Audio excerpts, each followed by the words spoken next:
అందరికీ నమస్కారం.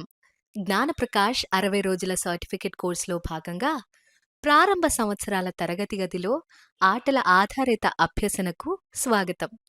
రండి, మనమిప్పుడు పిల్లల్లో సమగ్ర అభివృద్ధి అనే ఉప మాడ్యూల్ గురించి తెలుసుకుందాం. ఈ ఉప మాడ్యూల్ పూర్తయ్యేసరికి మీరు ప్రారంభ తరగతులలో సమగ్ర అభివృద్ధి యొక్క ప్రాముఖ్యతను గుర్తించి ప్రతి అభివృద్ధి డొమైన్లకు సంబంధించిన కృత్యాలను జాబితా చేసి వాటి గురించి వివరించగలరు. ఇప్పుడొక విషయాన్ని పరిశీలిద్దామా? ఈ మొక్కను జాగ్రత్తగా గమనించండి.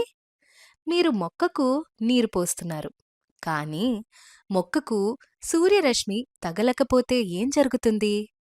ఈ మొక్క వాడిపోతుంది. ఇది ఆరోగ్యంగా కనిపించదు కదూ! ఇప్పుడు ఆలోచించండి. మీరు మొక్కను సూర్యరశ్మిలో ఉంచి తగినంత నీరు పోయకపోతే ఏం జరుగుతుంది? ఓ, ఇప్పుడు కూడా మొక్క వాడిపోతుంది. ఇప్పుడు మనం మొక్కకు సారవంతమైన నేల, తగినంత నీరు మరియు సూర్యరశ్మిని అందించి సరైన సంరక్షణ కల్పిస్తే ఏం జరుగుతుంది? మనందరికీ తెలుసు, ఈ మొక్క ఆరోగ్యకరంగా పెరిగి వికసిస్తుంది.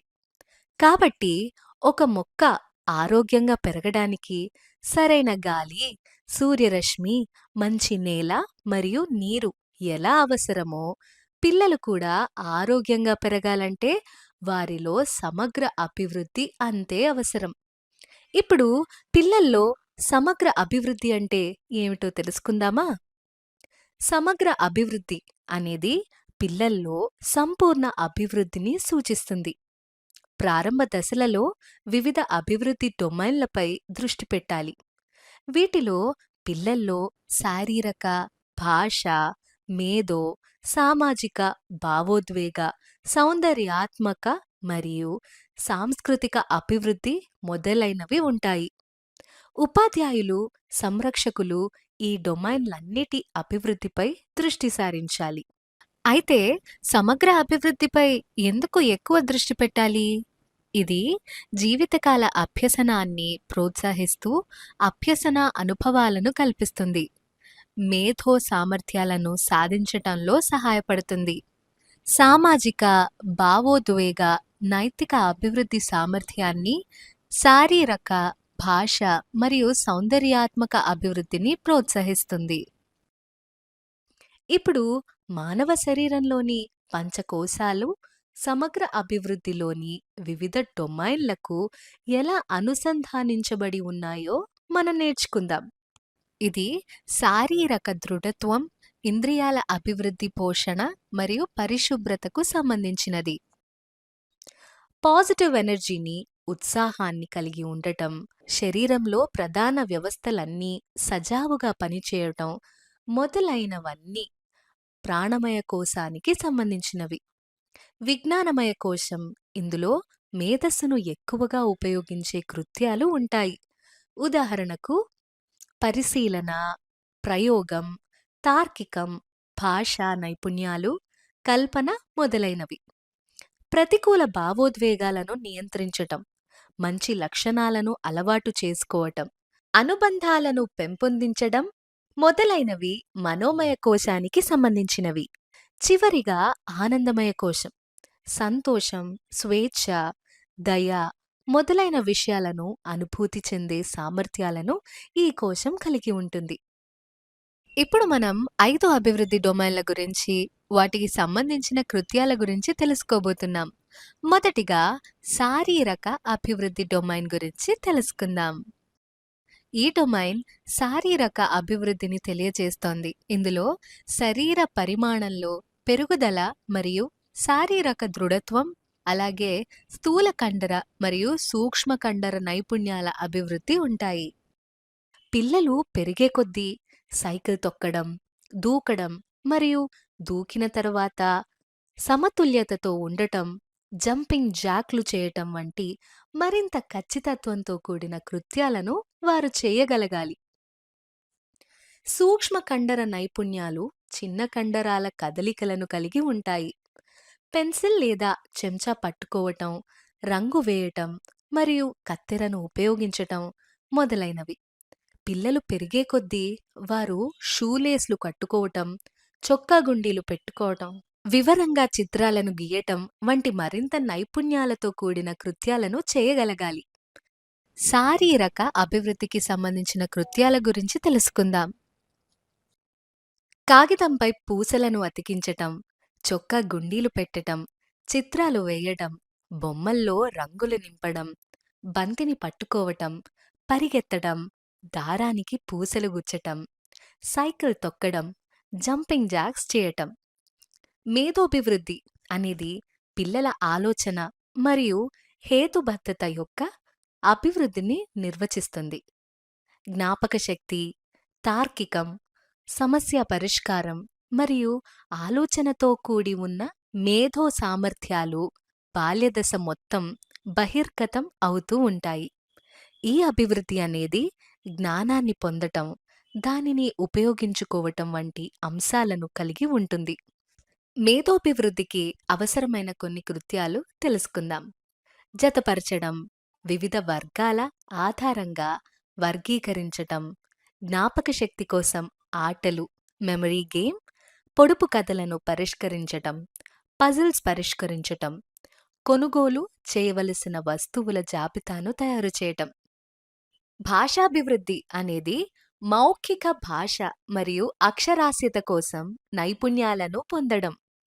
ఇది మాట్లాడటం, వినడం, చదవటం మరియు రాయటం వంటి నైపుణ్యాలను కలిగి ఉంటుంది. ప్రారంభ దశలలో భాష మరియు అక్షరాస్యతపై దృష్టి కేంద్రీకరించబడుతుంది. ముద్రిత విషయాలపై అవగాహన అంటే వివిధ రకాల ప్రింట్ మెటీరియల్ ఎలా ఉపయోగించాలో అర్థం చేసుకోవటం, ధ్వనుల అవగాహన, డీకోడింగ్, మౌఖిక భాషాభివృద్ధి, పదజాల అభివృద్ధి, గ్రహణ శక్తితో చదవటం, రాయడం ద్వారా భావాలను వ్యక్తపరచటం వంటివి ఇందులో ఉంటాయి. భాషాభివృద్ధి కొరకు చేయవలసిన కొన్ని కృత్యాలను తెలుసుకుందాం. ఒక చిన్న కథను వారి స్వంత మాటల్లో చెప్పటం, సంభాషణ, చిత్రపటనం, ధ్వని సంబంధిత ఆట, ఊహాత్మక ఆటలు, నాటకం, చిత్రాన్ని చూసి దాని గురించి మాట్లాడటం. సామాజిక భావోద్వేగ మరియు నైతిక అభివృద్ధి డొమైన్. ఇది పిల్లల యొక్క భావోద్వేగాల నియంత్రణ గురించి, భావాలను వ్యక్తీకరించే విధానం గురించి మరియు ఇతరులతో సానుకూల సంబంధాలను ఏర్పరచుకునే సామర్థ్యాన్ని గురించి తెలియచేస్తుంది.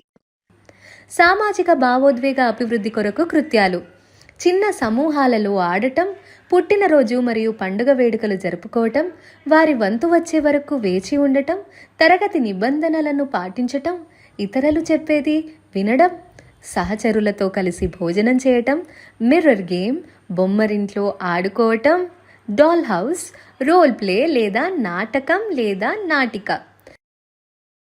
సౌందర్యాత్మక మరియు సాంస్కృతిక అభివృద్ధి డొమైన్ అనేది దృశ్య మరియు ప్రదర్శన కళలలో పిల్లలు వారి సామర్థ్యాలను, సున్నితత్వాన్ని మరియు భావోద్వేగాలను వ్యక్తపరచటానికి సహాయపడుతుంది. సౌందర్యాత్మక మరియు సాంస్కృతిక అభివృద్ధి కొరకు కృత్యాలు: కూరగాయలు, పండ్లు, చేతివేళ్లు మొదలైన వాటిని ఉపయోగించి ముద్రించడం, గానం మరియు నృత్యం, స్వేచ్ఛ ఆటలు, పెయింటింగ్, డ్రాయింగ్. ఇప్పటి వరకు మనం నేర్చుకున్న అంశాలన్నిటినీ ఒకసారి పరిశీలిద్దాం. సమగ్ర అభివృద్ధి అనేది పిల్లల్లో అన్ని రకాల అభివృద్ధిని సూచిస్తుంది. ఇది శారీరక, మేధో, సామాజిక, భావోద్వేగ మరియు నైతిక, భాష, సౌందర్యాత్మక మరియు సాంస్కృతిక అభివృద్ధి డొమైన్ల అభివృద్ధిని సూచిస్తుంది. సమగ్ర అభివృద్ధి జీవితకాల అభ్యసనాన్ని ప్రోత్సహిస్తుంది, పిల్లలకు అభ్యసన అనుభవాలను కల్పిస్తుంది, మేధో సామర్థ్యాలను సాధించటంలో సహాయపడుతుంది, సామాజిక భావోద్వేగ సామర్థ్యాన్ని పెంపొందిస్తుంది, శారీరక, భాష మరియు సౌందర్యాత్మక అభివృద్ధిని ప్రోత్సహిస్తుంది. ప్రతి డొమైన్లో పిల్లలందరికీ అభివృద్ధి పరంగా తగిన కృత్యాలు రూపొందించబడాలి. ప్రతి అభివృద్ధి డొమైన్ కోసం తరగతిలో చేయగలిగే కొన్ని కృత్యాలు: శారీరక అభివృద్ధి, రంగులు వేయటం, దూకడం మరియు సైకిల్ తొక్కటం. మేధో అభివృద్ధి, జ్ఞాపక శక్తి కోసం ఆటలు, పజిల్స్ మరియు పొడుపు కథలను పరిష్కరించటం. భాషా అభివృద్ధి, సంభాషణ, చిత్రాన్ని వివరించటం మరియు రోల్ ప్లే. సామాజిక, భావోద్వేగ మరియు నైతిక అభివృద్ధి, ఇతరులతో భోజనం పంచుకోవటం, వారి వంతు కోసం వేచి ఉండటం.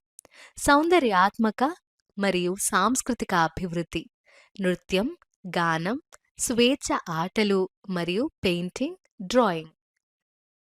ధన్యవాదములు.